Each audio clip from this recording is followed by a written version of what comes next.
बिस्मिल्लाहिर्रहमानिर्रहीम। फरमान मुस्तफ़ा सल्लल्लाहु तआला अलैहि वसल्लम, तुम्हारा मुझ पर दुरूद शरीफ पढ़ना बरोज़ क़यामत पुरस्रात की तरीक़ी में नूर होगा। सल्लल्लाहु अलैहि हबीब। मुसाफ़ा करना भी अजीम सुन्नत मुबारक राशिद अत्तारी न्यू रूहानी इलाज लेकर पेश खिदमत है। एक बहुत मुजरब वजीफ़ा लेकर आया हूँ रहम की रसूली के हवाले से। ख़वातीन का जो बहुत बड़ा मसला है, और अल्हम्दुलिल्लाह इस पर मैंने काफ़ी ज़्यादा वीडियोज़ बनाई हुई हैं, काफ़ी ज़्यादा बताए हैं वज़ाइफ़, और अल्हम्दुलिल्लाह काफ़ी बहनों को फ़ायदा भी हुआ और अल्हम्दुलिल्लाह हो भी रहा है। कोशिश करें वो सब चेक करें वीडियोज़, तो वो भी करें। अमल सिर्फ एक ही करें, एक वक्त में एक ही वजीफ़ा पूरा किया करें यकीन कामल के साथ। ये वजीफ़ा इस तरह है कि ये अमल जो है ना, ये करना है अपने पूरे सिर्फ 12 दिन करना है।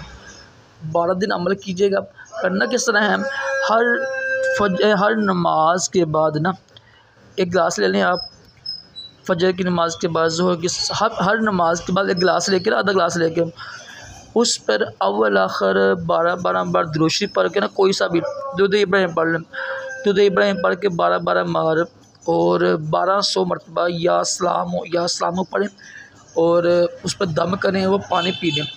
ज़ोहर के वक़्त भी करें, असर के वक़्त भी करें, और मगरिब के भी, इशा के वक़्त भी। ये एक दिन का हो गया। इसी तरह 12 दिन करना है आपने इंशाअल्लाह। 12 दिन ये अमल करें, अपनी रिपोर्ट कराएँ, इंशाअल्लाह रहम की रसूली ख़त्म हो जाएगी। दोबारा सुन लें, ये 12 दिन का अमल है। 12 दिन अमल करना है रहम की रसूली के लिए। हर रोज़ हर नमाज के बाद अव्वल आखिर 12 बार दुरूद शरीफ पढ़ कर 1200 मरतबा या सलाम पढ़ना है।